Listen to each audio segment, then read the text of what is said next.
You guys have been asking for more of the beast here, the Cayenne Turbo S that we built, and we're bringing it to you today. We're going to talk about what it's like to drive this thing, what it's like to own this thing, and Aaron's going to drive it around now that we've shaken out some kinks and it's working right. I'm Justin. And I am Aaron. And this is Husman Bros. And before we go too much further, please subscribe for more great content like this down below.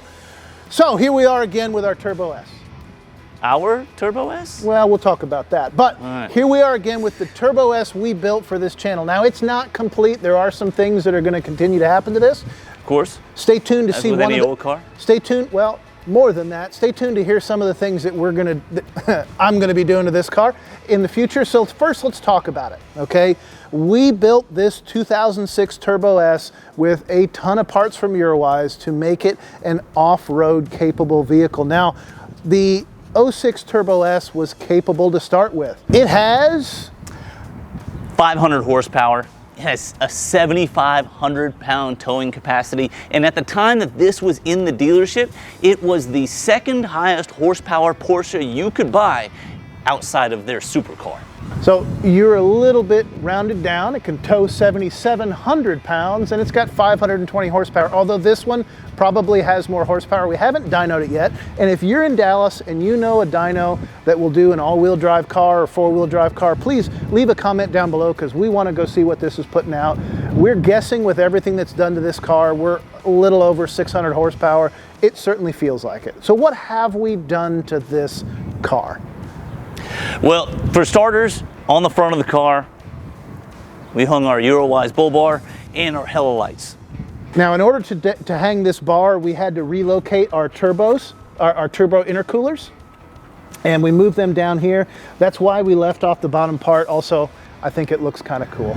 Yeah, that was a really tricky part. We would have had to either leave it with holes in it, or we would have had to remanufacture or find a different underside of the bumper, because it was not going to fit in with the different brackets that we've got down here. So it just wasn't going to work.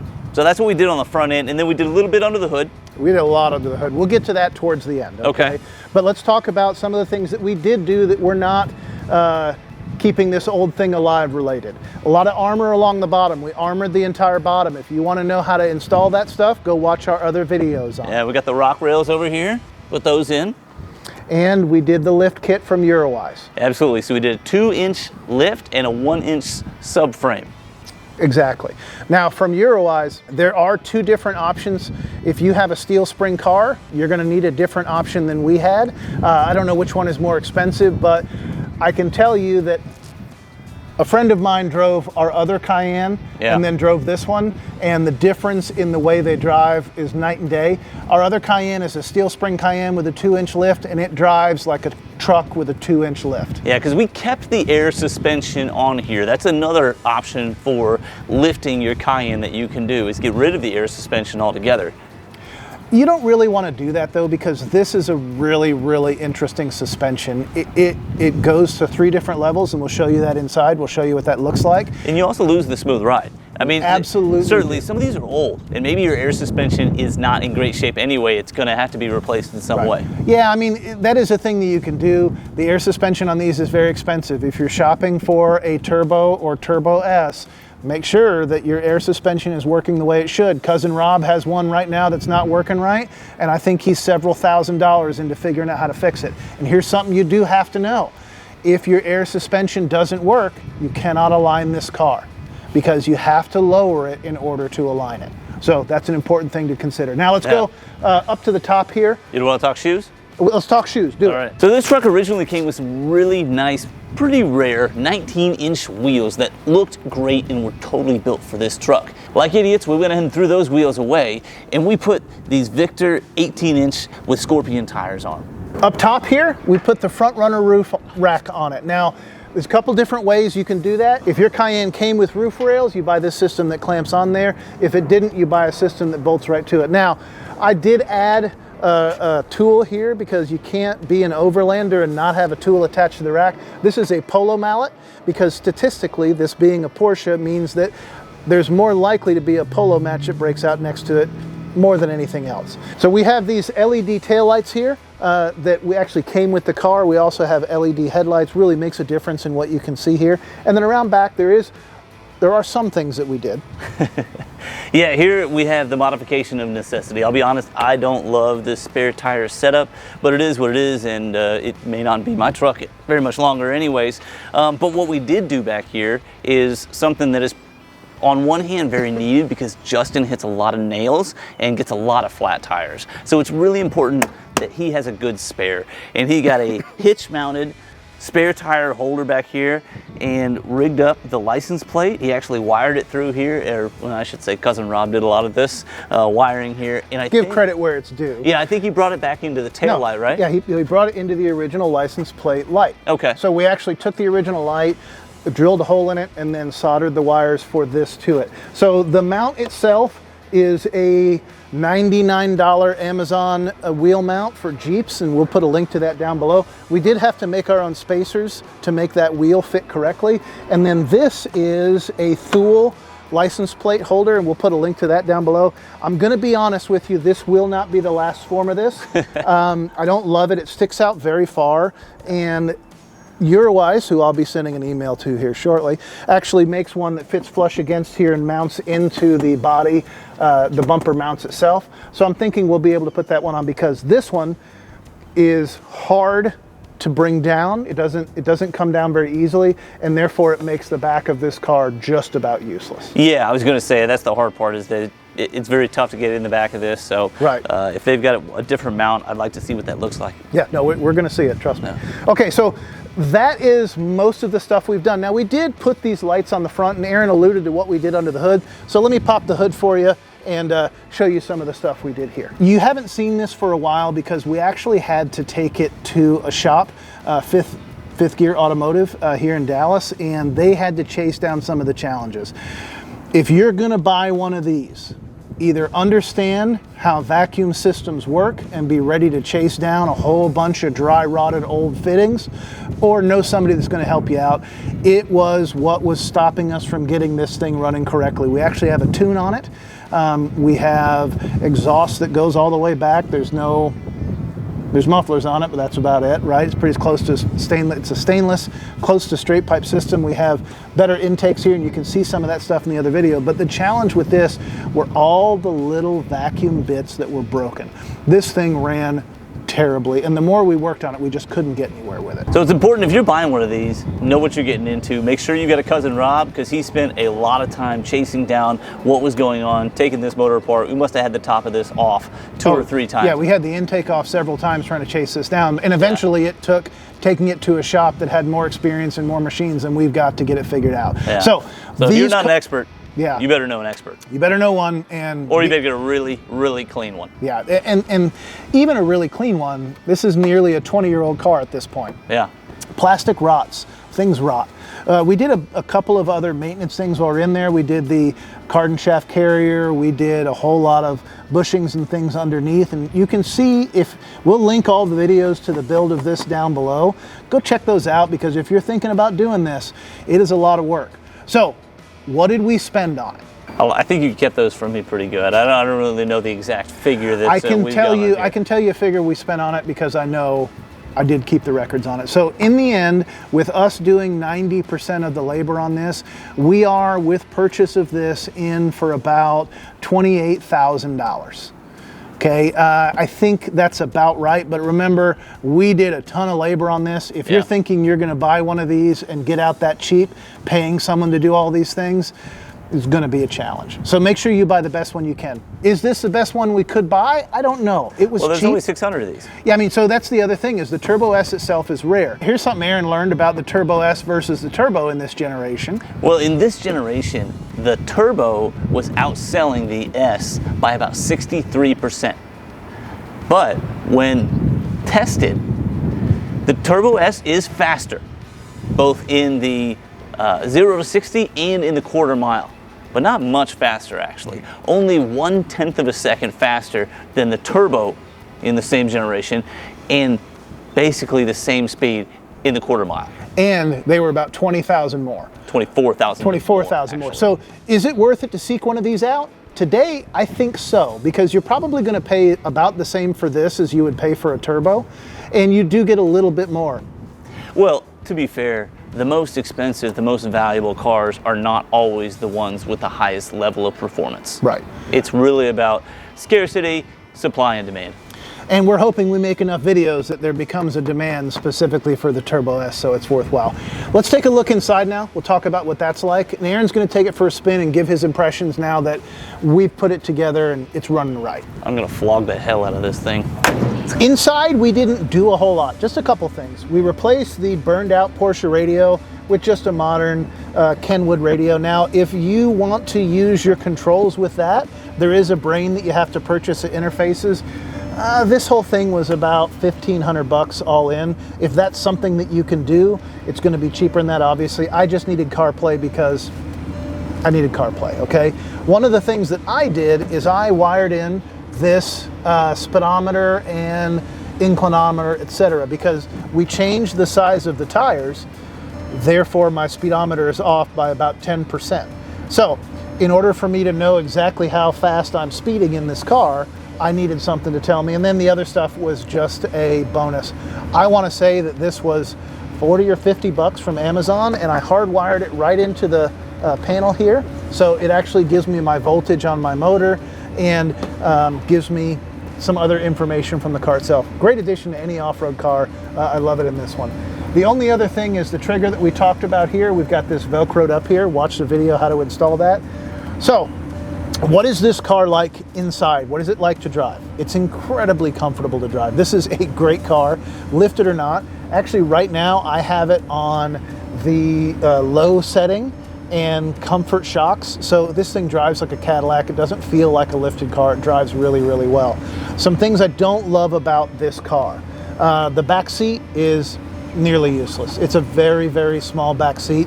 Doesn't matter to me because my daughter is big enough, but really, if you're going to go on a road trip with the whole family, this is not much bigger in the back than a Honda Accord.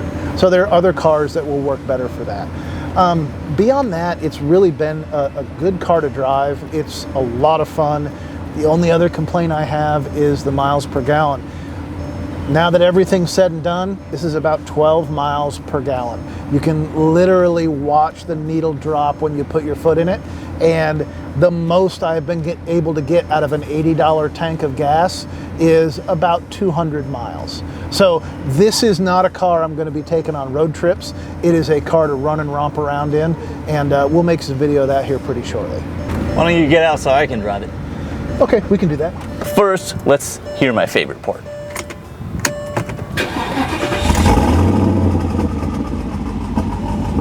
Very nice. One of the cool things about this exhaust is you actually hear the turbo spooling through the exhaust if you listen closely. But Justin mentioned the lights. I'm going to turn these on so you can see just how bright they are. All right, so this is as high as it gets. If you've got the lift on it, you can only go up to normal terrain. You cannot go all the way up to extreme terrain. So one up and we can go one down. But that is as far as we're going to be able to go in this. Now I will take it down to normal level.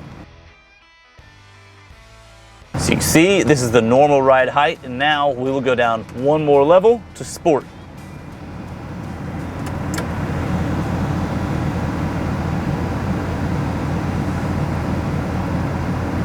So this is actually called the low level.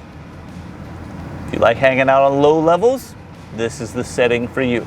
So beyond those, I can choose from the comfort, normal, or sport as a suspension setting. So those are harder to see, better to feel, and with a shaky camera, you'll probably be able to feel it. So why don't you hop in, let's go for a ride, I'll show you how those feel. Okay, we're gonna start out on the normal suspension setting. We'll see how this feels. Feels pretty good so far, but I'm in a really smooth, relatively new parking lot, so that should be no surprise. I do have a spring suspension Cayenne that I've driven quite a bit, so I think that's going to give me a good perspective to see what kind of ride we get out of this air suspension. Early returns are looking really good. This is a smooth ride. There is a definite difference between the spring Cayenne and the air suspension. Right now I'm in the normal mode, and it feels really good. This is a really quality ride. You can tell it's smooth. I'm not bouncing. There are some bouncy parts of this road, but I'm not all over the place. You can see where I am in the camera. You can see we do have a gimbal here, but if we were in the other Cayenne, you would be able to tell how much it is bouncing. So this seems to be a very smooth ride. And now we will check out the comfort setting.